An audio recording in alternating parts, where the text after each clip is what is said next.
श्री कृष्ण मित्रों, कैसे हैं आप सब। आशा है आप सब ठीक होंगे। आज हम प्रेजेंट पार्टिसिपल और जेरेंड, इनमें जो सूक्ष्म अंतर होता है उसके बारे में बात करेंगे। कुछ शब्द प्रेजेंट पार्टिसिपल में भी वही होते हैं और जेरेंड में भी वही होते हैं और हमें अंतर करना मुश्किल होता है। जैसे टीचिंग शब्द है या स्विमिंग शब्द है, कोई भी शब्द ले लें, वो अलग अलग तरह से कैसे यूज किए जाते हैं उसके बारे में बात करेंगे। चलिए पहले हम कुछ सेंटेंसेस देखते हैं जिससे हम इसके बारे में अच्छी तरह से समझ सकें। कुछ सेंटेंसेस हैं जैसे आई एम टीचिंग, मैं पढ़ा रही हूँ। Teaching is a good profession, पढ़ाना एक अच्छा व्यवसाय है। आई लाइक टीचिंग, मुझे पढ़ाना पसंद है। I need a teaching job, मुझे टीचिंग जॉब चाहिए। I take interest in teaching, मुझे पढ़ाने में रुचि है। माई हॉबी इज टीचिंग, पढ़ाना मेरा शौक है। कीप टीचिंग, पढ़ाते रहो। इन सभी सेंटेंसेस में कुछ समानताएं हैं और कुछ भिन्नताएं हैं, यानी कुछ तरह से ये एक समान है और कई तरह से ये अलग भी हैं। चलिए देखते हैं। सभी में हमने टीचिंग शब्द का इस्तेमाल किया। टीचिंग, अलग अलग जगह पे ये टीचिंग शब्द का इस्तेमाल किया और इनमें विभिन्नता क्या है कि ये सभी अलग अलग तरह से इस्तेमाल हुए हैं। कुछ प्रेजेंट पार्टिसिपल्स हैं और कुछ जेरेंड्स हैं। चलिए हम एक एक सेंटेंस के बारे में विस्तार से बात करते हैं। चलिए हम पहला सेंटेंस डिस्कस करते हैं। जैसे आई एम टीचिंग, इस तरह के कई वाक्य होते हैं। I am singing, she is playing, they are running, we are reading books, the baby is crying.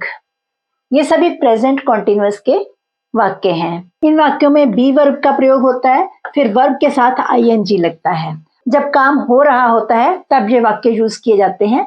I am teaching, मैं पढ़ा रहा हूँ। आई एम सिंगिंग, मैं गा रहा हूँ। शी इज प्लेइंग, वह खेल रही है। दे आर रनिंग, वे दौड़ रहे हैं। वी आर रीडिंग बुक्स, हम किताबें पढ़ रहे हैं। द बेबी इज क्राइंग, बच्चा रो रहा है। अब ये सभी सेंटेंसेस जो प्रेजेंट कॉन्टिन्यूअस के होते हैं, इनमें जब आईएनजी लगता है, वर्ब के बाद आईएनजी लगता है, तो ये प्रेजेंट पार्टिसिपल कहलाता है। इसे हम प्रेजेंट पार्टिसिपल कहते हैं। बी शब्द को हम कॉन्जुगेट करें तो क्या होता है? इज, एम, आर, वॉज, वर। इन शब्दों के साथ जब ये वर्ब के साथ आईएनजी लगाया जाता है तो ये सब प्रेजेंट कॉन्टिन्यूअस के वाक्य हैं और इन शब्दों को हम प्रेजेंट पार्टिसिपल भी कहते हैं। अब हम अगले वाक्य देखते हैं। जैसे teaching is a good job, पढ़ाना एक अच्छा जॉब है। Swimming is a good exercise, तैरना एक अच्छी एक्सरसाइज है। Walking is good for health, चलना हमारी सेहत के लिए अच्छा है। Gardening is a good hobby, बागवानी एक अच्छी आदत है। Drinking is a bad habit, शराब पीना एक बुरी आदत है। अब यहाँ पर जो आईएनजी वाले शब्द हैं ये पहले प्रयोग किए गए हैं, यानी ये सब्जेक्ट की तरह प्रयोग किए गए हैं। जिस तरह से हम कह सकते हैं she is a good girl, वो अच्छी लड़की है। यहाँ पर शी सब्जेक्ट है। शी जो है ये तो सब्जेक्ट प्रोनाउन है, परंतु यहाँ पर कोई प्रोनाउन नहीं है, नाउन नहीं है। तो ये जो शब्द आईएनजी से प्रयोग होते हैं और सब्जेक्ट की तरह प्रयोग किए जाते हैं, ये सब जेरेंड्स होते हैं। अब अगली तरह के सेंटेंसेस देखते हैं। जैसे आई लाइक टीचिंग, मुझे पढ़ाना पसंद है। ही लाइक्स प्लेइंग, उसे खेलना पसंद है। शी लाइक्स सिंगिंग, उसे गाना पसंद है। शी हेट्स कुकिंग, वो खाना पकाने से नफरत करती है। वी लव रीडिंग बुक्स, हम किताबें पढ़ना पसंद करते हैं। अब यहाँ पर फिर से teaching, playing, singing, cooking, reading, फिर आईएनजी वाले शब्द यूज हुए हैं और इनका अलग रोल है। ये एज ऑब्जेक्ट यूज हुए हैं। जैसे कोई कहता है ही लाइक्स फुटबॉल, इसमें ही सब्जेक्ट है, लाइक्स वर्ब है और फुटबॉल ऑब्जेक्ट है। परंतु ये जो ऑब्जेक्ट है ये नाउन है, परंतु यहाँ पर जो ऑब्जेक्ट्स हैं ये सभी आईएनजी वाले शब्द हैं और ये भी जेरेंड्स हैं। जब आईएनजी वाले शब्द एज अ सब्जेक्ट या एज अ ऑब्जेक्ट यूज होते हैं तो वो जेरेंड्स होते हैं। GERUNDS, तो उन्हें जेरेंड्स कहते हैं। जेरेंड्स। जब ये शब्द ऑब्जेक्ट की तरह नाउन के बदले यूज किए जाते हैं तो वो जेरेंड्स होते हैं। यहाँ पर ऑब्जेक्ट की जगह ये नाउन था, परंतु यहाँ पर कोई नाउन नहीं है, ये नाउन की तरह प्रयोग किए गए हैं ऑब्जेक्ट की जगह पर, तो ये सभी जेरेंड्स हैं। जो आईएनजी वाले शब्द सब्जेक्ट की जगह या ऑब्जेक्ट की जगह प्रयोग किए जाते हैं वो जेरेंड्स होते हैं। अब अगली तरह के सेंटेंसेस देखते हैं। आई नीड अ टीचिंग जॉब, मुझे टीचिंग जॉब की जरूरत है। He saw a running horse, उसने दौड़ता हुआ घोड़ा देखा। शी लैक्स कुकिंग स्किल्स, उसमें खाना पकाने की निपुणता की कमी है। वी सॉ लाफिंग बुद्धा, हमने लाफिंग बुद्धा देखे। This is your swimming costume, ये आपका स्विमिंग कॉस्ट्यूम है। He saw a burning house, उसने जलता हुआ घर देखा। अब ये यहाँ पर आई नीड अ टीचिंग जॉब, मुझे किस चीज की जरूरत है? टीचिंग जॉब की, मुझे काम की जरूरत है, पर वो काम की विशेषता क्या होनी चाहिए कि वो टीचिंग जॉब होना चाहिए। तो ये जॉब की विशेषता बता रहा है यहाँ पर टीचिंग, तो यहाँ पर एज ए एडजेक्टिव यूज किया गया है। जैसे कोई कहे he needs a red shirt, उसे लाल कमीज की जरूरत है। He needs a red shirt, यहाँ पर शर्ट नाउन है और नाउन के सामने एडजेक्टिव यूज किया, परंतु यहाँ पर जो जॉब है ये नाउन है और जॉब के सामने हमने कैसा जॉब होना चाहिए, जैसे शर्ट रेड होनी चाहिए, वैसे ही यहाँ पर क्या मतलब बन रहा है कि जॉब जो है वो टीचिंग का ही चाहिए, तो जो टीचिंग है ये एज एडजेक्टिव यूज कर रहे हैं। इसी तरह he saw a running horse, उसने दौड़ता हुआ घोड़ा देखा, तो यहाँ पर कैसा घोड़ा था, घोड़े की विशेषता क्या थी कि वो दौड़ रहा था, तो रनिंग हॉर्स ये भी एज एडजेक्टिव यूज किया है। शी लैक्स कुकिंग स्किल्स, उसको स्किल्स की कमी है। कौन सी स्किल्स की कमी है? कुकिंग स्किल्स की। यहाँ पर कुकिंग जो है ये एडजेक्टिव की तरह, विशेषण की तरह प्रयोग किया। We saw laughing Buddha, Buddha की मूर्त जो है वो मौन बुद्धा भी होते हैं और लाफिंग बुद्धा भी होते हैं, तो हमने हंसते हुए बुद्धा देखे। तो यहाँ पर बुद्धा की विशेषता क्या है? वो लाफिंग, हंस रहे हैं। This is your swimming costume, ये आपका स्विमिंग कॉस्ट्यूम है। कॉस्ट्यूम की विशेषता क्या है कि ये स्विमिंग का कॉस्ट्यूम है। He saw a burning house, उसने जलता हुआ घर देखा। हाउस की विशेषता क्या है कि वो जल रहा था। अब यहाँ पर आईएनजी वाले जो शब्द हैं ये कैसे यूज किए गए हैं? एज एडजेक्टिव यूज किए गए हैं। यहाँ पर ये शब्द एज एडजेक्टिव यूज किए जाएं तो इन्हें प्रेजेंट पार्टिसिपल कहा जाता है। ये सब प्रेजेंट पार्टिसिपल के शब्द हैं। आप जितनी प्रैक्टिस करेंगे उतना आप अच्छी तरह से इनको समझ सकेंगे। अब अगले वाक्य देखते हैं। जैसे I take interest in teaching, I am fond of playing chess, he is fond of singing, she takes interest in gardening. अब इन वाक्यों में ये जो teaching, playing, singing, gardening ING वाले शब्द हैं, ये एक प्रेपोजिशन के बाद लगाए गए हैं। सभी के आगे एक प्रेपोजिशन है, इन, ऑफ, इन, और भी कई तरह की प्रेपोजिशंस लग सकती हैं।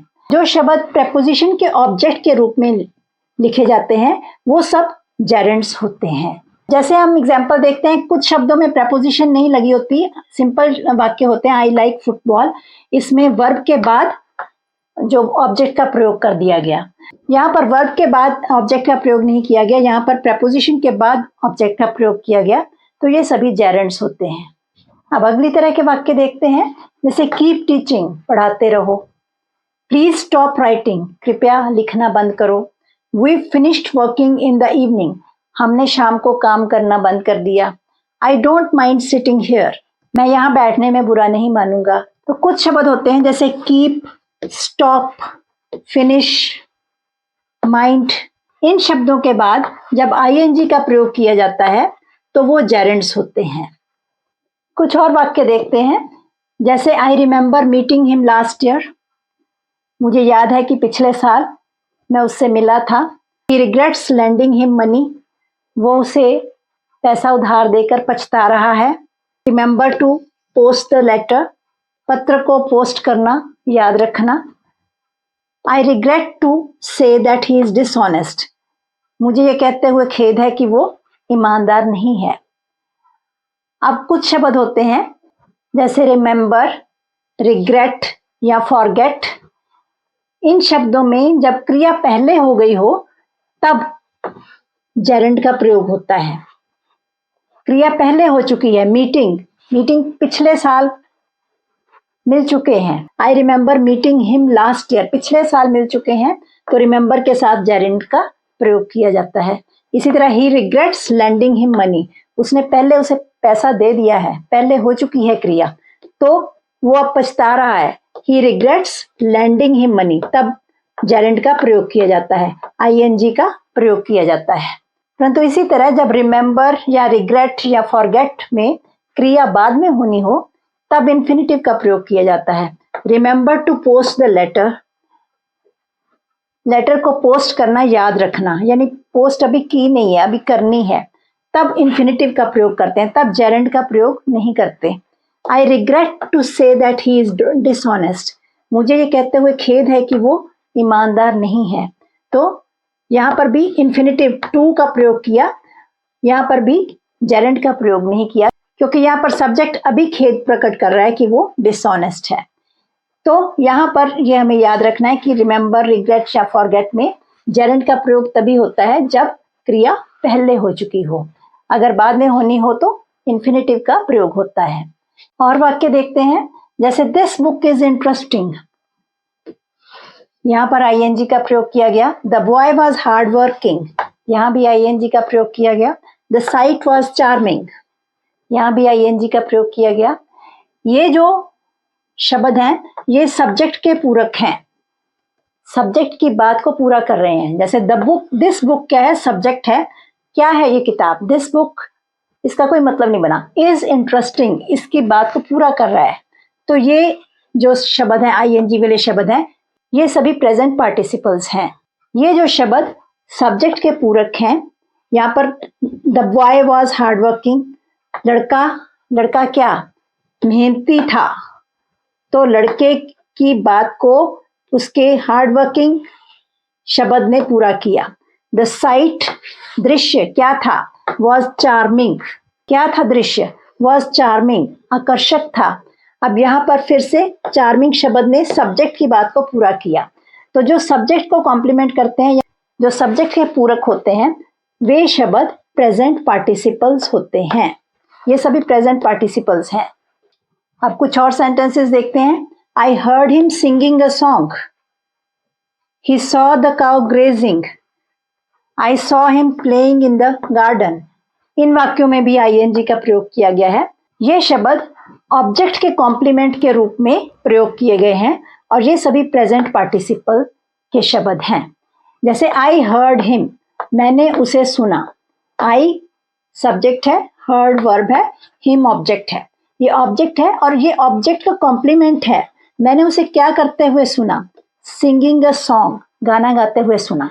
इसे कॉम्प्लीमेंट ऑफ द ऑब्जेक्ट कहेंगे, ऑब्जेक्ट का कॉम्प्लीमेंट कहेंगे कि ऑब्जेक्ट क्या कर रहा था। इसी तरह ही सॉ द काउ, ये ऑब्जेक्ट है काउ, काउ क्या कर रही थी, ग्रेजिंग, घास चर रही थी। तो यहाँ पर ग्रेजिंग शब्द जो है ये काउ का कॉम्प्लीमेंट कर रहा है, ऑब्जेक्ट को कॉम्प्लीमेंट कर रहा है। इसी तरह आई saw him playing in the garden, मैंने उसे गार्डन में खेलते देखा। आई सॉ हिम, मैंने उसे देखा, हिम ऑब्जेक्ट है और प्लेइंग शब्द का प्रयोग क्यों किया गया, इसको कॉम्प्लीमेंट करने के लिए कि वो क्या कर रहा था।